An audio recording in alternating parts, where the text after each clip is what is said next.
Where did you grow up at? I grew up on the south side of Chicago. I mean, you kind of can't get any more quote unquote, Black cultural experience than the south side of Chicago because of the history and everything that Chicago represents. But I grew up on 73rd and Champlain on the south side. It was basically, my family was one of the first Black families to move on that block in the early 50s, like maybe 1950, 49, 50. I was born in 51. Wow. But they were, it was all white, the whole idea of how, white flight, they were one of the first families to move on that block. And then subsequently, the whole, the Black Belt in Chicago, Chicago became, the South Side became all Black, and they were all the white folks moved out to the suburbs, and so that's where I grew up, on the South Side of Chicago. Yeah. Well, tell me a little bit about your life growing up in South Side Chicago and your family. Well, one thing that I'm very proud of is I consider myself a child of the civil rights movement, mostly because my mother was very active in those early days of that movement. This was like probably in 58, 59, in that range. She was a teacher on the South Side at the Black school, at the Black elementary schools. And around that time, the superintendent of education in Chicago decided that since Black schools were overcrowded, he was going to do this strategy called double shift. And so the strategy basically meant that half of the kids in the school would go during the morning for 4 hours, and the other half would go in the afternoon, which basically translated that Black kids got half of an education. My mother was a teacher at McCosh Elementary School on the South Side, and she organized a one-day stay-at-home strike with the parents. And so she organized the strike, and the parents kept the kids out of the school for a whole day. And subsequently, she was fired by Superintendent Willis. She was fired for instigating that strike. And so that was my introduction, my mother being without a job and being fired. But years later, she just both basically, she dove headlong into the struggle that was happening in Chicago of integrating white neighborhoods, integrating white-only churches. And that was some of my early memories of going around with her, as a young kid, as she did these kind of political activities.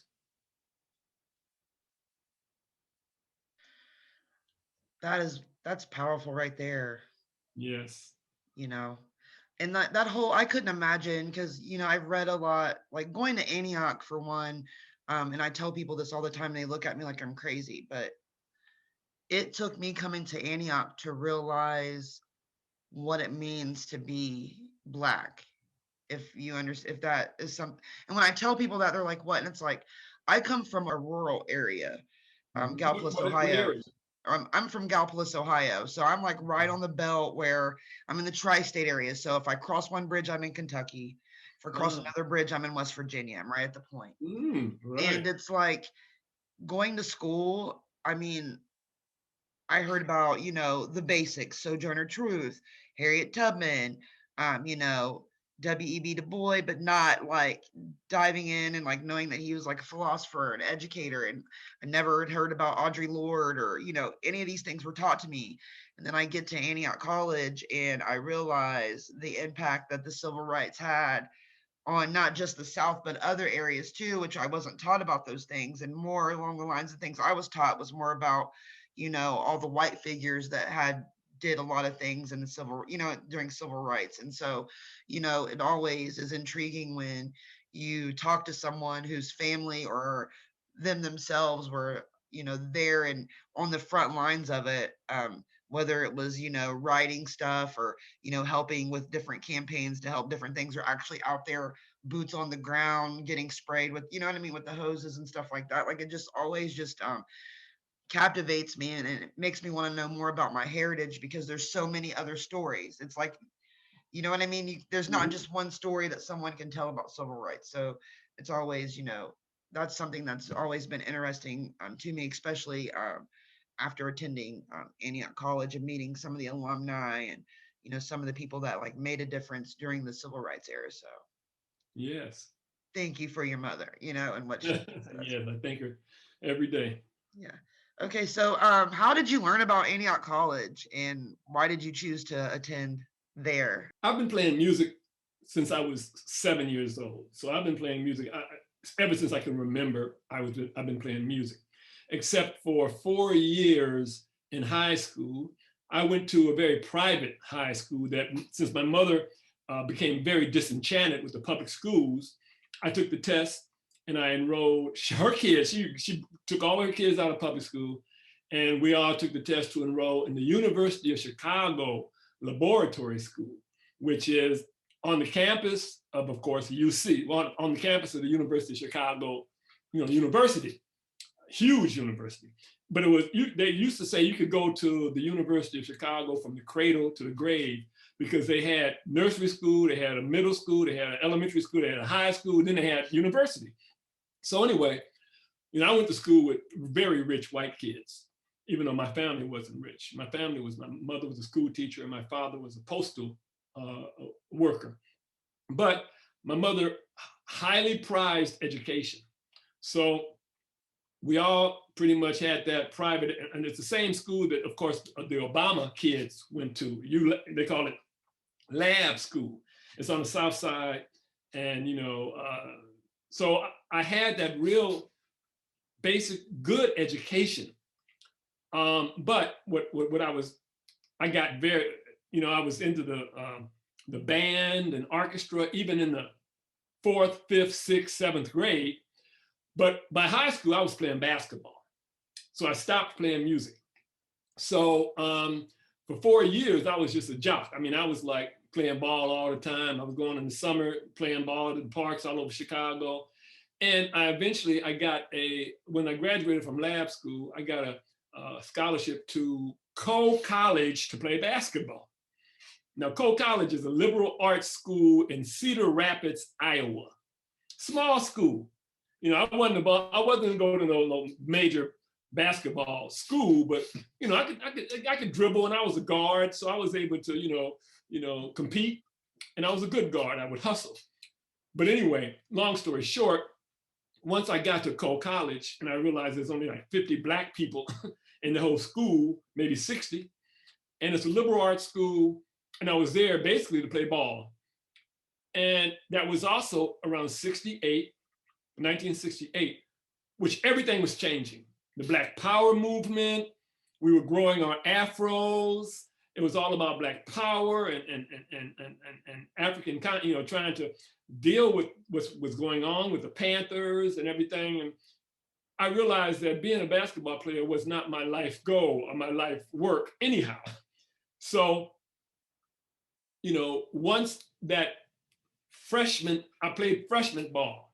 Once that season ended, I had a revelation, kind of brought on by some drug usage, Lsd Trip. We were all taking LSD in them days, So I had a bad Lsd trip, but it was a revelation because I knew I had to get the heck out of Iowa.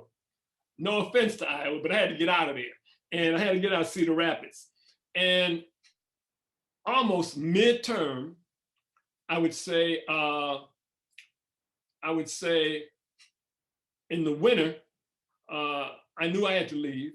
I was reading a Jet magazine that had a special article on Antioch, but they had a special article in Antioch because it was about Nyamba Umoja House. Have you heard of the Nyamba Umoja? Yes, I know exactly. They have a copy of that at the OKL. They Xeroxed it. I don't think they have the original, but I actually read it. Stephen Duffy was the librarian at the OKL the whole time I was at Antioch College, and he would find me little, we called them trinkets and jewels.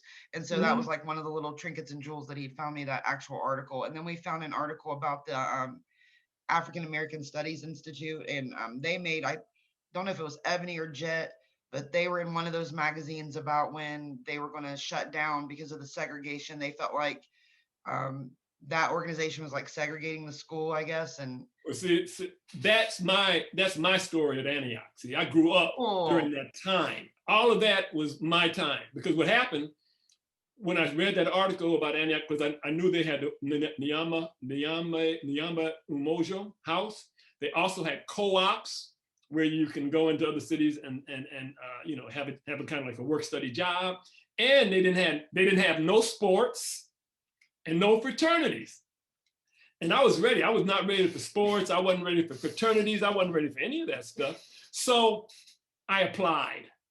I didn't know whether I was going to get in or not, but I applied and I left Cole College the winter quarter, and I went back to Chicago and began to seriously get back on my instruments. And I met my mentor, my guru of the saxophone, and I began to study with him in Chicago. Anyway, I heard that I was accepted to Antioch, and that's how I got there in the fall of '69.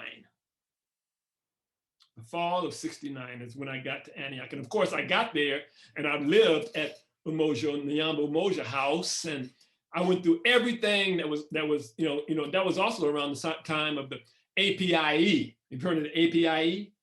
Antioch Program for Interracial Education. no, what was That that? happened in like 67, 68. My class, 67, 68, 69, and APIE, Antioch Program for Interracial Education, was when Antioch was quite large. I mean, it was very, very prominent university college, but they brought all these Black students from the inner city around America, the ghettos and Harlem and South Los Angeles, and paid basically complete scholarships to bring these Black students to this pretty much all-white college, liberal all-white college at Antioch. So that was my class, and I lived in Nyamba Umoja. So you were there, like that was like during your time and stuff. How did that like affect you while you were there as a student? Like, what was some of the things that you would went through while still trying to advocate for justice during that time? Well, as I said, I transferred as a sophomore student. So in fall of '69, my first quarter there, I was seriously getting into music, but I hadn't completely made that transition. I was like studying with my guru in Chicago. So my idea was that I was going to go back in the winter quarter to do a co-op and continue studying with my teacher in Chicago. But in the meantime, what you need to know, that's quiet is kept. It's no longer quiet is kept. But because they did the APIE program, bringing these kids, Black kids from poverty and that were in, pretty much poverty areas, Harlem and different places, there was no transition to getting them on this all-white college campus. So you had all kind of elements. And they used to say that before APIE students got there, there were no locks on the doors. As soon as APIE students got there, locks were on every door. That sounds all too familiar. Because what happened was, they didn't prepare for us to be up there. So consequently, you had quote unquote, anybody that wanted to start acting out as quote unquote a gangster, there came to be a gangster lifestyle at Antioch. A gangster lifestyle. And I'm serious, I'm talking about gangsters with guns and the whole deal. And one of the ways that they made money as gangsters was they would rip off the white drug dealing students. Mm. Sometimes at gunpoint, sometimes just scamming. And unfortunately, I was kind of, like you said, I was kind of not really pulled into that lifestyle because music was still my thing, but my roommate, one of my first roommates, was the most notorious gangster in the history of Antioch. Wow. Yeah, he came during that class, during the fall of 69. His name was Hector Cooper. And I'm not proud of this, but me and Hector probably did his first caper, his first, and I won't even talk about what it is, but Right. all I need to tell you is that I left the winter quarter. Hector went his way to New York for a co-op. I went my way to Chicago, and that was it for me. For after that, I was straight up in the music, because I went to Chicago. I continued studying my music, and um, uh, my co-op was with Kermit Coleman, who was a Black lawyer, and he was the lawyer for the Fred Hampton family, who was assassinated by Chicago police. Fred Hampton and Mark Clark were assassinated, and the lawyer I worked for was Kermit Coleman, who defended, who represented Fred Hampton's family. So I got my co-op. I was called the assistant to the investigator of the Ghetto Project, which was Kermit was in charge of the ACLU's Ghetto Project, meaning that if anybody in Chicago had suffered by police brutality, Kermit would represent them free. But my job was to interview them to see if they really had a case of police brutality, or if they were just messing around and they got their heads beat because of the police, because of what situation might have been happening.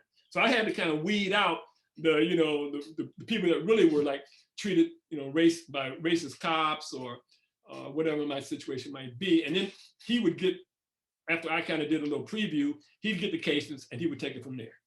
Well, I guess that pretty much answers my second question, when it's like, how did your experience at Antioch prepare you for your career and life's work? I guess finding that music outlet is kind of like what prepared you for that. Well, more than anything, what prepared me was for another Antioch program, which was Antioch Abroad, the Antioch Education Abroad program. I took that. You're not familiar? They're not doing that now. They're not doing that now, huh? I don't think so. When they had a huge Antioch Abroad education program. And they sent their students all over the world to mostly go to universities and colleges in Europe, Africa, anywhere they wanted, anywhere they connected with. So I submitted a proposal to the Antioch administration. I told them I want to go to Europe and form a band. And I want to do it on the Antioch Education Abroad. And then I want to go to Africa for a year. I want to go do all this for a year. I was going to go to Europe, form a band, stay there for 3 or 4 months, then go to Africa for like 7 months. That's what I did. And that was my life-changing experience, because I lived in Africa. I performed, my band, the Pyramids was formed in France, because the only thing we had to do education-wise was to go to the University of Besançon and take 6 weeks of intensive French. So that's what we did. I'm like 20, 21 years old, we go to the University of Besançon, we take the 6 weeks, and then we head to Amsterdam, where the band started to perform professionally all over the Netherlands. Can you tell us a little bit more about the connection between your band and Antioch College? Like, what is there like any more that can go with that? Well, the fact of the matter was, I wrote this proposal, and it was for me and my girlfriend, who was an Antioch student at the time, my college sweetheart, Margot, and later on, Kimati Asante, who lived in Yellow Springs but was a student at Antioch. It was the 3 of us, and we had been playing with Cecil Taylor, because Cecil Taylor at that time was at Antioch in residence. The great Cecil Taylor is a pianist. His whole band was there, and the 3 of us as Antioch students, were a part of the Cecil Taylor Black Music Ensemble. And subsequently, the 3 of us left Antioch on this education abroad program, and we met a drummer in Paris named Donald Robinson, and as a quartet, we performed all over Amsterdam and the Netherlands. And then me, Margot, and Kimati, the 3 Antioch students, we went to Africa. So that was a straight up, you can't get no more Antioch You can't get no more of an Antioch origin stories, Genesis stories as that. I mean, that was straight up, yeah, you know, they call it the yellow dog. We call it the yellow dog. What was it like living in Africa? Like, what was that like? It was amazing. We lived in Accra, Ghana, and we lived in Kiambu, Kenya. And we didn't know anybody when we went to Africa. We didn't know anybody when we went to Europe. We knew nothing, zero, nothing. Because see, the Antioch program, I didn't do going to a university. My project, they had this part of the abroad program called Your Own Plans. You create your own plan. So I created my own plan, and God was just with us everywhere we went. He introduced us to wonderful people. And we met a family, a Ghanaian family that took us in Accra. Her name was Auntie, we called her Auntie B. She was very popular in Ghana. And she took us in. And we stayed there for like 3 months. And then we went to Kenya, where we met a Kenyan entrepreneur who let us live on his coffee estate for another 2 or 3 months. So it was just, it was a historic and a life-changing experience. Thank you for that. What does Horace Mann's The Win Victories for Humanity, what does that mean to you?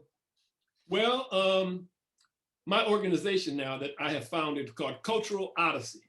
It's a nonprofit performing arts company that I founded in 1979. That was a few years after my band, the Pyramids, broke up. But I founded Cultural Odyssey. And Cultural Odyssey's motto, with my partner, Redessa Jones, I was telling you, is called Art as Social Activism in Search of Human Culture. So the whole basis of my organization is regards, creating art that is connected to the community, that is social activists, that is meant to help to transform not only communities, but to transform people's lives. And that's why the Medea Project, Theater for Incarcerated Women, which is now 32 years old, has been a motto throughout the world for transforming women who are inside, transforming their lives. Several of the Medea participants that Rodessa met inside jail have been a participants in the Medea Project for over 25 years, and they've never gone back to jail. And they're actively participating in this reentry project that I was telling you about. And equally, we have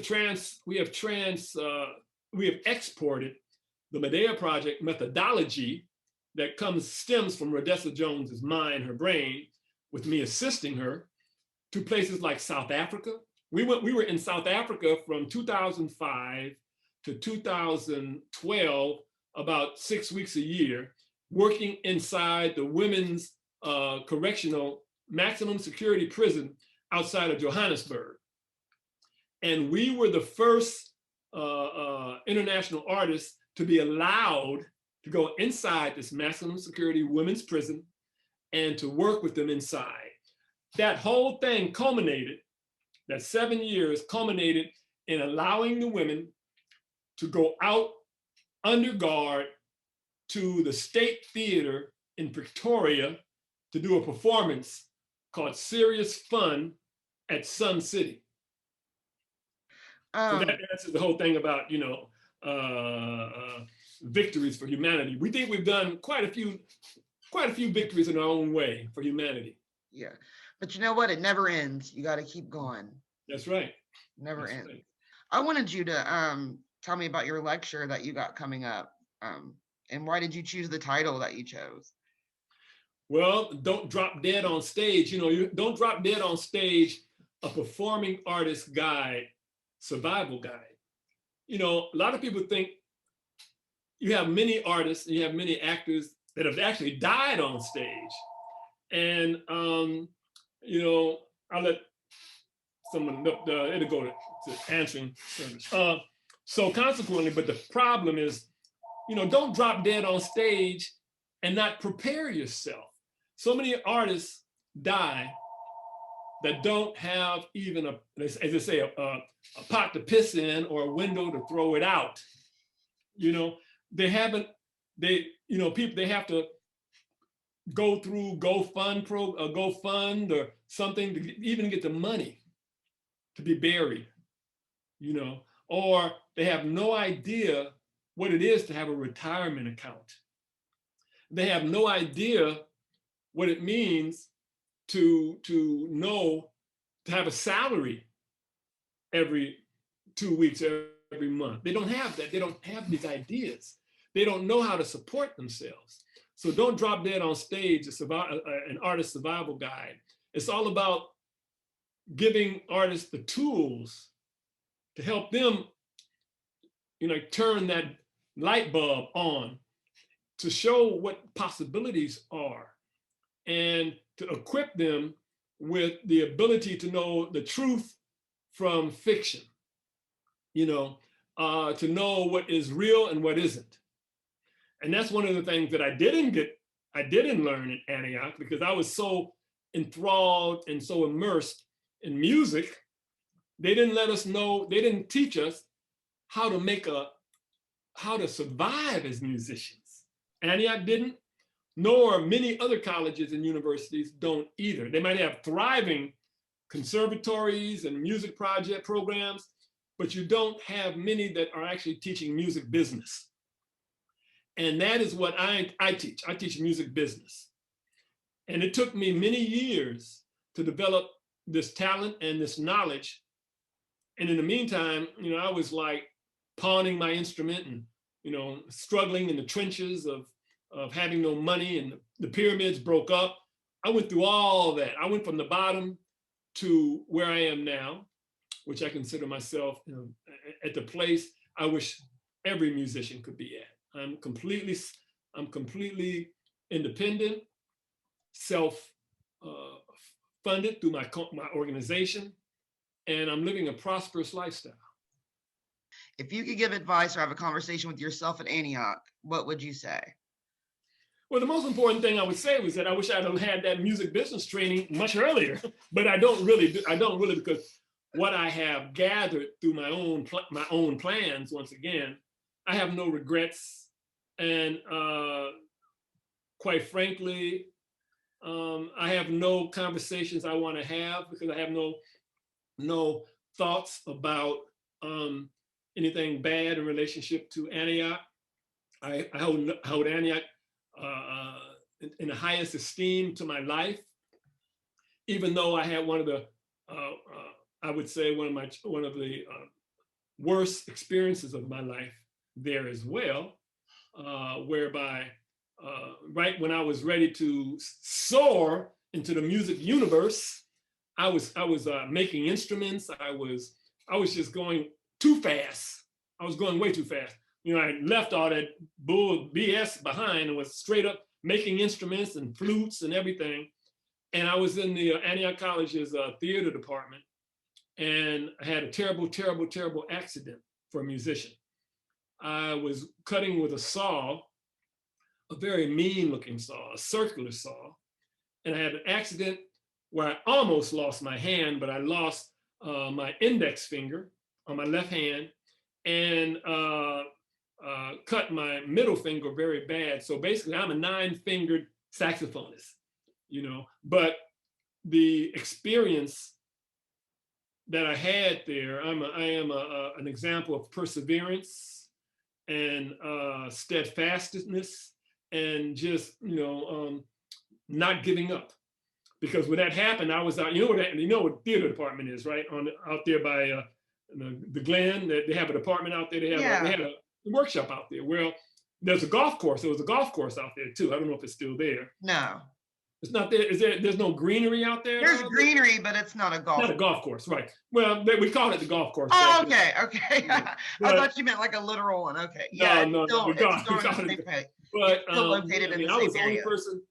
I was the only person around when this happened. And if it wasn't for another Antioch student that happened to be driving by, my whole life might have been different. Because he drove by, he heard my screams, and he rushed me to the Antioch infirmary. And then subsequently, he rushed me. They got me. They stabilized me, and they rushed me to Springfield, where I met my the Dr. Tapagna. I'll never forget him, who basically saved my hand and saved me to continue to be my life, continue to live my life as a musician. Well, I think that's amazing. And so you're still able to play. How was Oh yeah, that?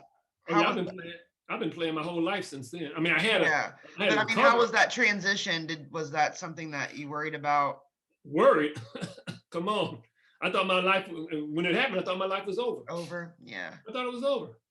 Well, And you I proved never knew. wrong. You proved wrong, and look how far you've came. I mean, you're the Look how far epitome I've come. of Look how far. determination. You know, Exactly. he was naming all those things, perseverance and stuff, and I was like, no, determination. Like just hearing your story and knowing what you've went through and your passion for music and how you've allowed music to not only change your life but change people's lives around you and use that to help kind of like build community engagement and advocate and provide justice. I think that's huge and amazing, and it's been an honor to be able to interview you and meet you. I mean, there's so many alumni I've never heard of or never had the chance to meet or interact with. So this has been amazing for me. Antioch saved my life, and I just feel like anytime I can be of an agency or provide some kind of service and pay it back, or talk to alumni and find out more history about Antioch, it's like that's what it's all about for me. It's bittersweet sometimes because as a student of color, of course, you know how it is being at Antioch. It's not always sometimes the place you feel like you belong, or you know what I mean. And I stood fast, and I made myself belong there. And at first, you're kind of like, man, I can't wait to get away from that place, blah blah blah. And then when you're gone, you're like, I kind of miss it. You know what I mean? I don't miss some of the things I endured, but I do miss the interactions with people and the conversations, like how you can just get lost in a conversation over in Birch Hall about what you just talked about in class, and the next thing you know, you're late for your other class. You know what I mean? Because you didn't talk all the way through lunch. I mean, it's just amazing. Well, thank you so much for doing this interview. I really, really appreciate it. It's been an honor meeting you, and I hope after COVID and everything's done on our side, that more interactions with incarcerated individuals and volunteers can happen. And you have the project that you work with, so hopefully you guys can get back in there and do bring joy to incarcerated people's face and share hope and give them something to look forward to for when they return. And I just want to say thank you for being involved in that, because that kind of work means the most to me. So. All right. Well, thanks so much. It's been a wonderful interview. And I got to do another Zoom in a minute. So okay. Well, thank you so much.